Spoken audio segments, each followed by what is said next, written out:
ترامب يكتب نهاية أمريكا. فيلسوف نهاية التاريخ يتوقع أو يتنبأ انهيار الولايات المتحدة الأمريكية قريبا، والصين وإيران لهما علاقة مباشرة.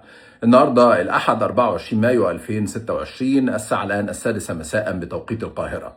تصريحات مثيرة جدا للبروفيسور أو الفيلسوف فرانسيس فوكوياما، الراجل الأمريكي من أصول يابانية، الراجل مولود سنة 1952، أستاذ علوم سياسية في جامعات أمريكية، الراجل اللي سنة 1989 تنبأ بانهيار الاتحاد السوفيتي وانهيار الشيوعية بالكامل. سنة 1992 كتب مقال في مجلة ناشونال انترست بعنوان نهاية التاريخ، وبعد كده حوله لكتاب شهير جدا اسمه نهاية التاريخ والإنسان الأخير. كان بيتكلم فيه باختصار شديد أنه بعد انهيار الاتحاد السوفيتي أصبحت الأيديولوجي الديمقراطية الليبرالية في الولايات المتحدة الأمريكية هي نهاية التاريخ في الأيديولوجيات الحاكمة اللي هي بتعتمد على الانتخابات الحرة، على حقوق الإنسان، على الاقتصاد الحر. وكان بيتكلم على عظمة الولايات المتحدة الأمريكية، وكان مدافع دائم عن الإمبراطورية الأمريكية العظمى في العالم، وقد إيه هي اللي بتدي الدروس في الفكر والأيديولوجي الحاكم لأي دولة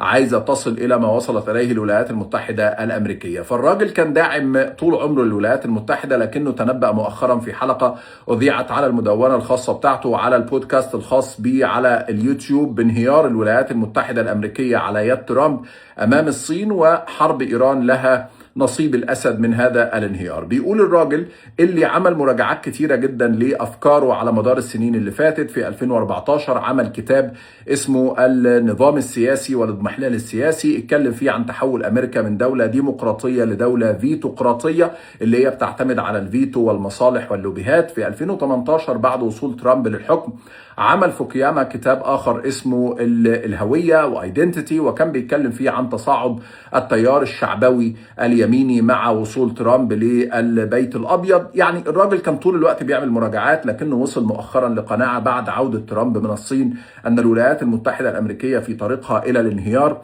في انبطاح كامل أمام الصين. ترامب تمت إهانته هناك. ترامب تعامل مع الولايات المتحدة إنها مجرد سلعة بيحاول ياخد صفقات من الصين. ترامب كمان كان رايح معتمد على الصين إنها تحل له حرب إيران اللي هو غرق نفسه وغرق أمريكا فيها، فرجع بخفاي حنين معهوش أي حاجة، معرفش ياخد أي حاجة من الرئيس الصيني غير الإهانات. حتى ملف تايوان بان إن الولايات المتحدة الأمريكية بتبيع حلفائها قصاد الصين لمجرد بعض المكاسب المالية وبعض الصفقات في المعادن النادرة وفي صناعات أخرى. كان ترامب بيتخلى عن تايوان وهي حليف رئيسي، فبيقول لحلفاء أمريكا إن هو مش موجود. اتكلم كمان عن حرب إيران، إنه راح ورط نفسه في حرب هو مش عارف الهدف منها ولا عارف أولها ولا عارف آخرها، وحاول يعتمد على الصين إنها تخلصه من الحرب دي لكنه ما قدرش.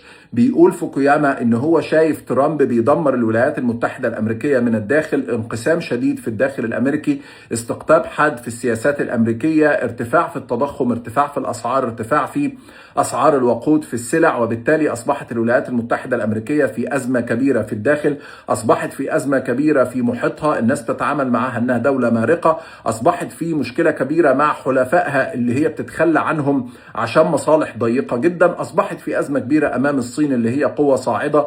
واستشهد هنا بالمثل اللي قاله الرئيس الصيني لترامب في الزيارة بتاع المؤرخ الإغريقي ثيوسيديدس، اللي قال له القوة الصاعدة والقوة المهيمنة وإزاي العلاقة ما بينهم. فوكوياما بيتنبأ بانهيار الولايات المتحدة الأمريكية، وبيقول لن يتم هذا الأمر بيد أي أحد، فقط سيأتي وسيتم على يد دونالد ترامب.